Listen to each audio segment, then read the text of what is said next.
kids. This week I thought, we've been doing this social distancing for a long time now, and we've been with our families, mainly just with our families, and we've been trying to do school with our parents. And so there could be some tension and maybe some words that are being said that maybe shouldn't be said, or there's things that we've done wrong, or maybe some disobedience. So I chose a book that has the story from the Bible about how Jesus forgave Peter. So that's the first book. A long time ago, there was a man named Peter who was best friends with Jesus. Peter was a fisherman. He was strong and brave, but he often said the wrong thing. Did you ever talk before you think? That's what Peter did, again and again and again. Peter loved fish. In fact, one day he and Jesus had fish for breakfast. Fish for breakfast? That's weird. But we'll save that part of the story until the end. On the day when Jesus first called Peter to follow him, can you guess what Peter was doing? That's right. Peter was fishing. Follow me and I will make you fishers of men, Jesus told him. Can you imagine that? Peter fishing for men? Jesus explained that just as Peter liked to search for fish, Jesus had come to search for people who needed forgiveness. Peter loved being friends with Jesus. He saw Jesus do a lot of amazing things. And one time, Peter's mother-in-law was sick, and Jesus healed her. Another time, Peter was about to drown in a storm, and Jesus saved him. Slowly, Peter realized that Jesus was more than a friend. He was God. He would never let Peter down. But sometimes Peter let Jesus down, like the time Jesus explained to his friends that he had to die on a cross, but that he would come back to life to offer forgiveness. All of you will run away, Jesus said. You're going to say you're not my friends. Peter spoke up right away. He did that a lot. I will never do that, Peter said. But Jesus told him, before the rooster crows in the morning, you will say 3 times you are not my friend. I would never do that. Jesus is my best friend, Peter thought. When soldiers came to take Jesus to the cross, Peter pulled out his sword to stop them. Put your sword away, Peter, Jesus said. My Father said this must happen. Jesus let the soldiers take him to a courtyard to stand trial. Peter followed from far away. Aren't you one of Jesus' friends? A young girl asked him as she opened the gate for Peter to enter the courtyard. What do you think Peter said? No, I don't know Jesus. It was a cold night, so Peter walked over to the fire where some people were warming themselves. Aren't you one of Jesus' friends? Someone asked Peter. What do you think Peter said? No, I don't know Jesus. Then someone else stepped forward and looked closely at Peter. Yes, you're one of Jesus' friends, aren't you? He said.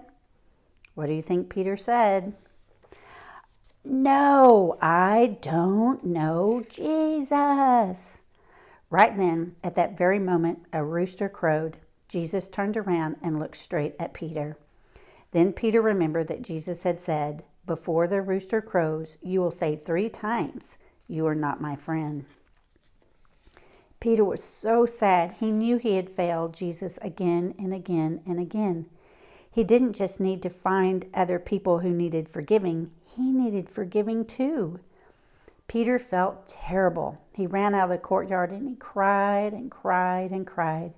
Peter had let his best friend down, and now it's too late because the soldiers had taken Jesus away to be killed.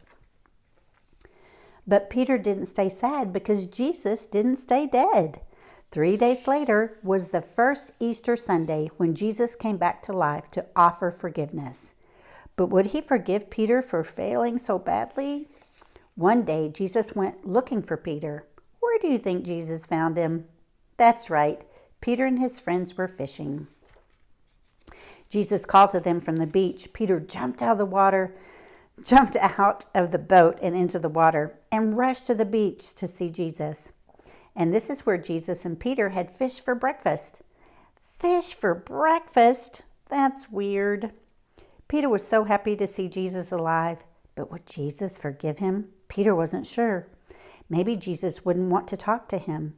Maybe Jesus wouldn't want to be friends with him. But yes, Jesus did want to talk to Peter. And yes, Jesus did want to forgive Peter. Wow! And since Peter had said he didn't know Jesus 3 times, Jesus gave Peter the chance to say 3 times, "I love you, Jesus." That's how Peter became a forgiven fisher of men. Peter spent the rest of his life telling people about his friend Jesus. He told them that if they put their trust in Jesus, he would forgive them again and again and again. That's because Jesus was Peter's best friend. He forgave him again and again and again. And if you trust in Jesus, he will forgive you too, again and again and again. I'm so glad God gave us that example, of Jesus forgiving Peter, and how even on the cross, guys, he looked down at all those friends and family, but also the people that wanted to kill him and said, "Father, forgive him. Forgive them, for they know not what they do." Even in his last dying breath. Also, he leaves an example in Ephesians 4:32. It says, "Be kind and compassionate to one another, forgiving each other, just as in Christ God forgives you." So that is why I chose this second book, Forgive and Let Go. It gives a situation, several different situations with this little boy, and maybe some of these situations you've been dealing with in your family. One of the best things that we can do is to say sorry when we've wronged people and ask for forgiveness. But even better when someone says sorry to us and we say we forgive them. I like to get along with people. I try to speak kindly and treat everyone well. Thank you. When something goes wrong or annoys me, I might not be able to stop it or change it, but I can decide to let it go. Sometimes people make mistakes or do things that bother me. If a problem isn't that important, I might choose to forget it. Sorry, don't worry. If a person does something that seems unfair or mean, you can't sit here. I might feel hurt, frustrated, or angry. I can take a few deep breaths. I'll try to cool down and think about what to do. When I feel offended, it might help to talk to that person. I can also listen to how that person feels. If someone says, "I'm sorry," and tries to make things right, I often feel better and can let it go. People are usually trying hard to do their best. I can let mistakes go and give someone another chance. I make mistakes too. If I argue and try to show that I'm right, I'm probably not listening. I want this. I had it first. I might be blaming the other person, and that can make things worse. I can say, "I'm sorry. I want to be kind more than I want to always be right. I'm sorry. You can use it first. Thanks." Sometimes a person doesn't apologize, and I can still decide to forgive. Man, that would hurt. He threw a baseball at him, probably by mistake. It might help me if I imagine the person saying, "I'm sorry," even if he doesn't. Things don't always seem fair, but if I don't let go of what bothered me, I might miss out on good things around me. Like still thinking about the baseball, he missed out on petting a sweet little puppy. I know people who care about me, and they can listen and be there to help me if I feel that someone has let me down. I want to choose kind thoughts and always look for the good in others.